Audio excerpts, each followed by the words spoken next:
Hello everybody, and welcome to our last chapter of Module 1 on public goods, public choice, and when governments can fail. So public goods are goods generally provided by the government, and those are goods that can be freely used. We're going to go into what is known as public choice theory, and also when governments don't act exactly how they should, and that's what we mean by government failure.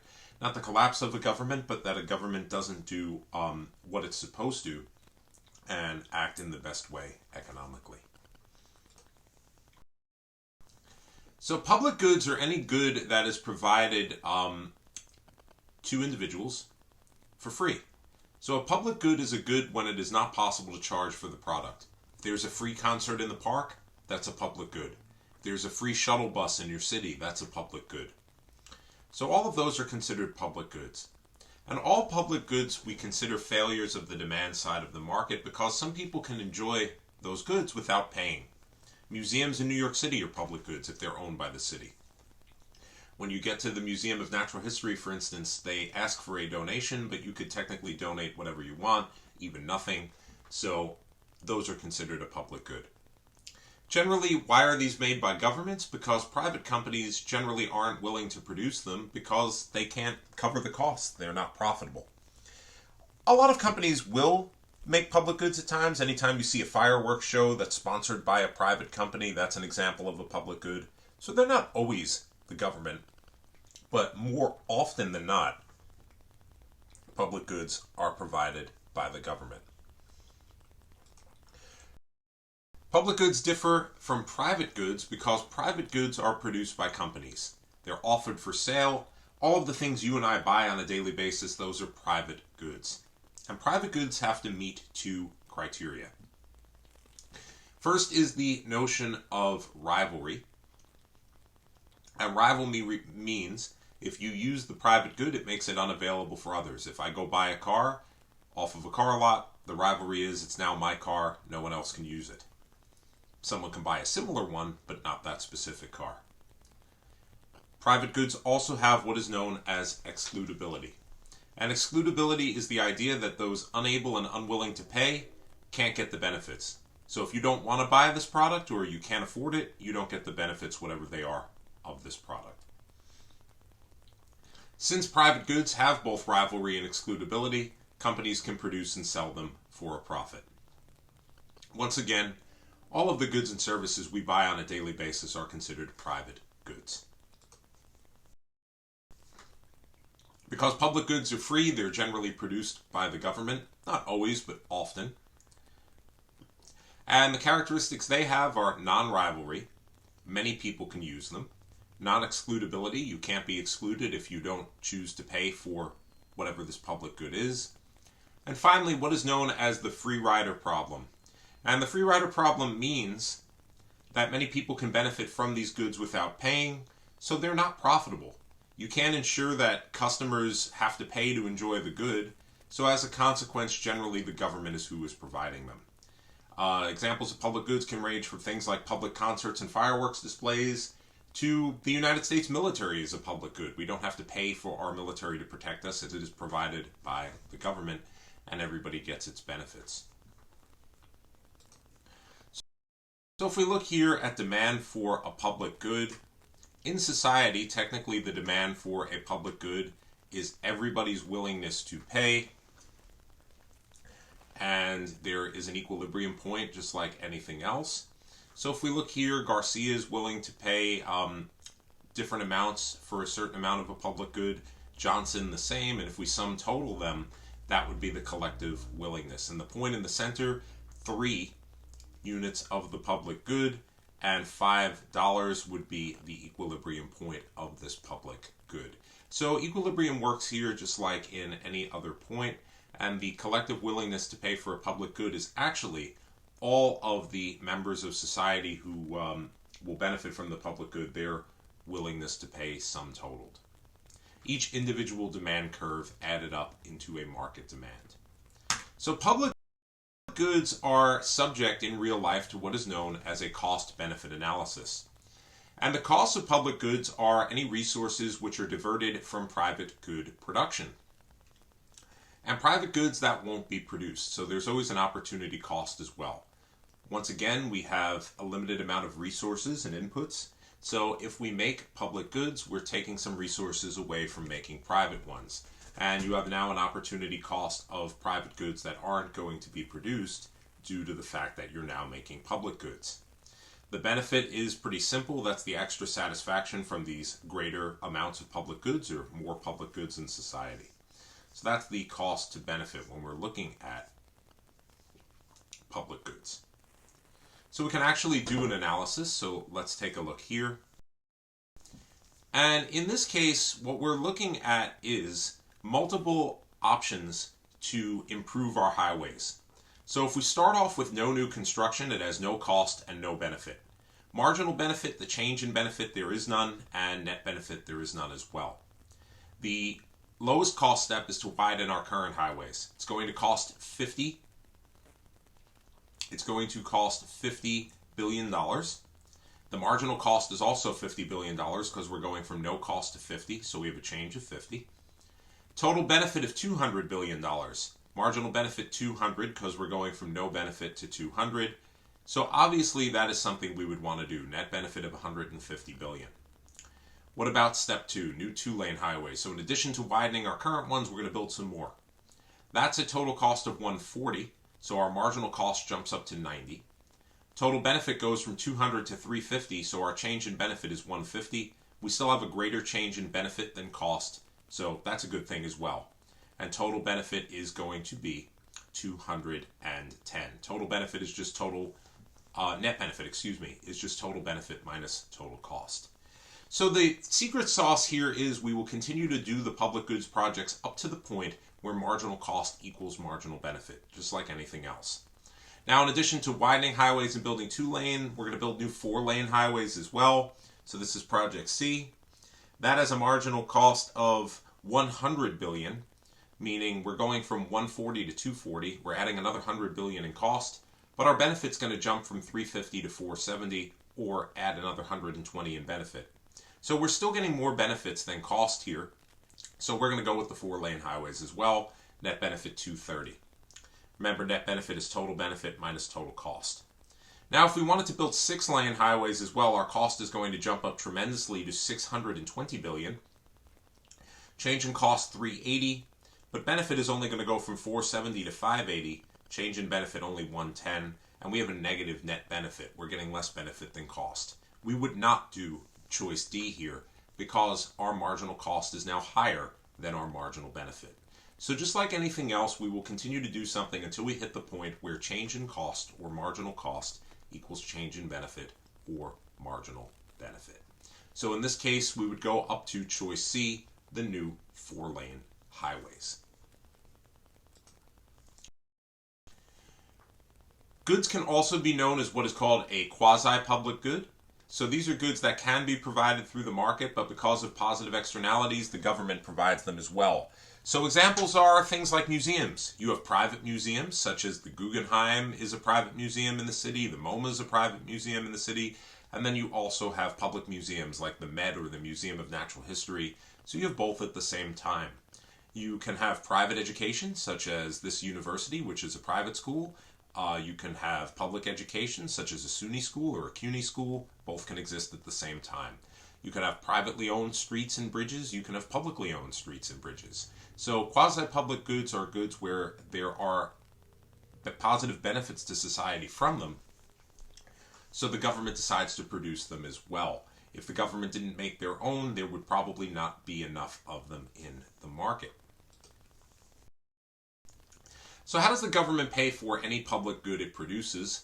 And that is known as reallocation. And the government funds itself with taxes. They tax individuals and businesses, take that money, and then spend it on the production of public goods. This is something we'll look at later on in the class about the effect of taxes on various things. But public goods, or anything provided by the government, remember, is funded via tax revenue. And that's going to bring us to public choice theory. How do we decide what kind of public goods we want to make? Well, public choice theory is the economic analysis of government decision-making, politics, and elections, and we should strive to make the optimum mix of public goods demanded by society. But governments aren't perfect. You can have market failures, as we touched upon in the previous chapter, and you can also have government failures as well, where politicians don't act in the best interest of their voters. They might act in their own self-interest, or they may just want to try to keep their jobs and not necessarily do what's right for society. They may be lobbied or bribed or anything that may cause them not to act in a proper way. So governments, remember, aren't perfect, and there's no guarantee that the amount of public goods in a society is going to be the correct one. So elections themselves can actually be inefficient. The democratic process is imperfect, and public choice theory demonstrates that majority voting can actually produce inefficiencies and inconsistencies. In a marketplace, consumers can find and purchase a good that they have a strong preference for, even if it's unpopular with the majority of them, and consumers can choose not to buy a good that they don't have a preference for, even if it's very popular. But that's not the case with public goods. Because majority voting fails to incorporate the strength of the preferences of the individual voter, you may actually get an economically inefficient outcome. Now, by economically inefficient, we don't mean morally correct, because when you see what we could do to make voting more efficient, it's probably not something we would want to do from a moral standpoint. But people who share a common preference for a public good can also do things like make special interest groups to convince others.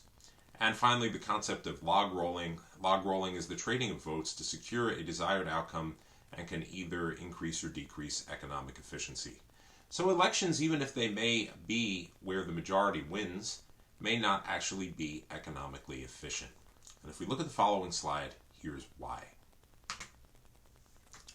So on the left is an inefficient majority no vote. So we're looking at a public good that each person, and we have 3 people in this society, are going to have to pay $300 in tax for. So the total cost of this good is $900. Now Garcia is going to get a $700 benefit alone, Johnson $250, and Lee $200. If we sum total them, the total benefit to society is $1,150. However, because only one person is getting a benefit and 2 people aren't, even though the one person who is getting a much larger benefit than the other 2 are losing, this would fail. Johnson and Lee would vote it down because they're getting less than they're spending, whereas Garcia, who would benefit greatly, is going to vote yes, but it won't pass as a consequence. On the right is an inefficient majority yes. This one, once again, costs $300 per person. Johnson and Lee will get a $350 benefit, so even though they're getting a small benefit, they're going to vote in favor of whatever this is. Garcia is going to get hurt a lot more. He's going to lose $200 and only get, in the sense that he only gets a $100 benefit, but a $300 cost. He would vote no, but this would pass because 2 out of 3 are going to get some form of benefit, even though the total benefit to society, $800 or $350 plus $350 plus $100, is less than the $300 tax on each of the people. So in this concept here, you can get situations where you have economically inefficient scenarios, even though the majority won in regard to the vote.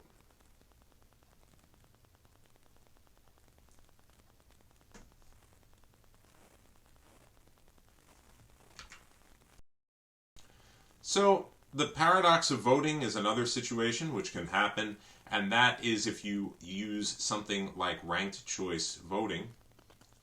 Paradox of voting is a situation in which society may not be able to rank its preferences. And let's take a look here.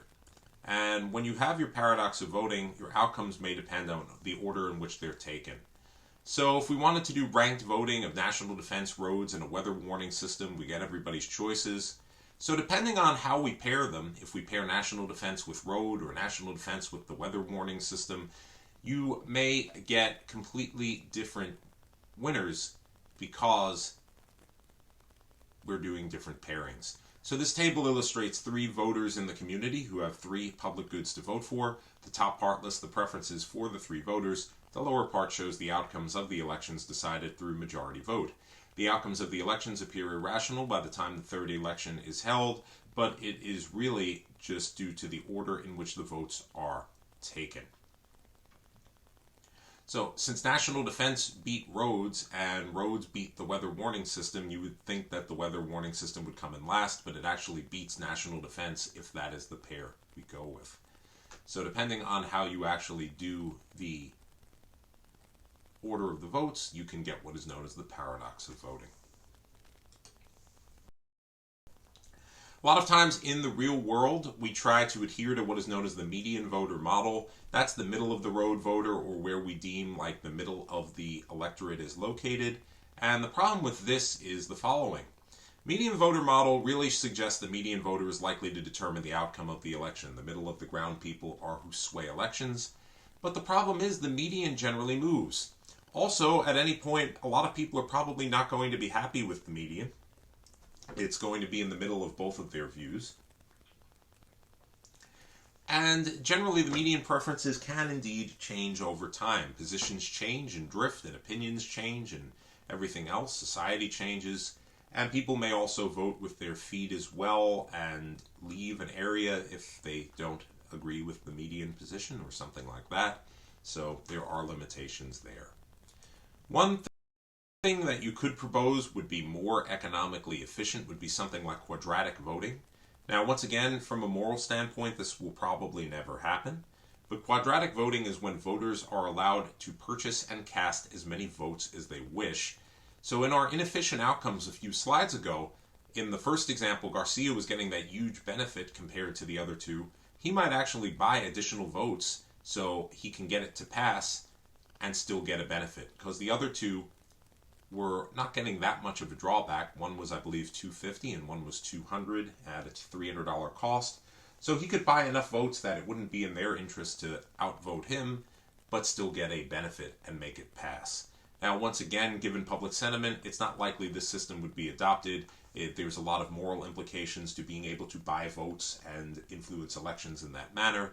So even though you might argue this may be more economically efficient, it's probably not going to be something which passes in a moral or political sense. That brings us to governments themselves. Governments aren't perfect, and they can fail. And a government failure is any time we get an economically inefficient outcome caused by the government. And this can range from all sorts of things. You can get voting problems like we just covered. You can get the principal agent problem, and what that is anytime you send someone to represent you, they are your agent. So the politicians you vote for are technically your agents. Your congressman or your congresswoman is an agent. When your congressperson does not vote how you want them to, or in the best interest of their constituents, that is a principal agent problem. If your congressperson does something that is against the wishes of the majority of their constituents because maybe someone lobbied them or they want to keep their job or something like that, anytime that happens, that's a principal agent problem. They're not doing what they're supposed to. Special interest effect is one of the biggest reasons we get government failures. People like to come together into special interest groups and then use those groups to lobby the government to get some sort of benefit or policy passed or special treatment at the expense of the majority of society. Anytime that happens, the special interest group by rule is quite small, and they are getting a benefit that really only helps them and not the rest of society. So as a consequence, the special interest effect is economically inefficient. The collective action problem is the fact that when people do come together, they generally come together in narrow, focused groups than broad groups, which really would help society. It's very hard to get something that a lot of people agree with to come together into this group that can achieve political success. Whereas something narrowly focused, it's pretty easy to collectively come together and then lobby the government, everything else. So it's similar to the special interest effect. Earmarks are common in politics. That's when things that have nothing to do with what originally got passed get tacked on. So in a government spending bill, some congressperson adds $100 million to build a new government office building in their district. It helps their district, but it's not actually in the benefit of society. So earmarks are money put in, spending put into broad legislation that generally is economically inefficient. And finally, rent-seeking behavior. That's anytime someone or something appeals to the government for special benefits at taxpayers' expense. And even though, once again, they'll get a benefit from them, it's generally not in the best interest of all of society. So anytime you get inefficient outcomes caused by the government, we would consider that to be a form of government failure. Another issue is limited and bundled choices. Generally, in this country and many others, there's really only 2 or 3 choices of candidates for an election. So it's come down a lot of times to lesser of 2 evils, or bad choice A and bad choice B, and none of them may really represent your views. This can lead to government failure. Government by rule is bureaucratic and inefficient. Generally, the private sector can always do things quicker and more efficiently than the government. The reason being is there is no test of profit and loss. If you own a business and you run it poorly, you're going to fail. You're going to lose money. You'll go out of business. If you're a government agency and you run it poorly, generally nothing happens. You might get dismissed, but the agency will never fail. The government is not going to run out of money. So there's a lot less impetus to run a government agency in an efficient manner, due to the reason that governments themselves have no test of profit and loss. And government employees generally will just justify their continued employment because they gain political clout. If you're running a government agency long enough, you get friends in high places, and even if your agency has no need anymore or it's really inefficient, you can probably get people to make sure it continues to exist. So as a rule, private companies are always more efficient than public agencies. Finally, what else can happen with the government? You can have inefficient regulation and intervention. Remember, as we looked in the previous chapter with externalities, it's the job of the government to regulate things and get rid of those externalities. What happens if the regulators don't do their job? That's what's known as regulatory capture. Regulatory capture is any time the regulator becomes captured by the people they're trying to regulate. We've seen this recently with the finance industry. A lot of the regulators, like the SEC from the government, are made up of former finance personnel. We saw this back in the turn of the 20th century with the railroad industry, where the railroad industry was taken over by, the regulators of the railroad industry were taken over by their members. We saw this with airlines in the 1930s and 40s, when, once again, the people trying to regulate the airlines were in the pocket of the airlines themselves.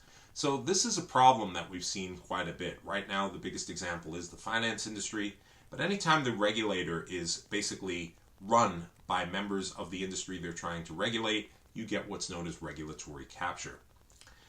That can lead to what's called deregulation. The way we fixed the problem with airlines was the big airlines like Pan Am and TWA were basically in cahoots with the government to make sure they got the best routes, international routes, and that anybody who tried to start an airline wouldn't be legally allowed to fly to a lot of places, basically giving them a monopoly. In the 1970s, airlines were heavily deregulated, and Pan Am and TWA both ceased to exist within about 20 years after airline deregulation, or even less than that. Pan Am ceased to exist around 1991, TWA around 1998. So we were a little later, maybe about 2000, but certainly not the decades and decades of success they enjoyed prior to deregulation. The government also has a poor track record of making investments, and the reason being is the following. When the government invests in private companies, it is the notion of that you are privatizing gains and socializing losses. So let's say the government subsidizes a clean energy company. And if we look here, they did this with something called Solyndra. Solyndra was a solar panel company from several years ago that turned out to be a complete fraud. It went out of business. It lost, I believe, about $500 million in government money, and the government just lost that money.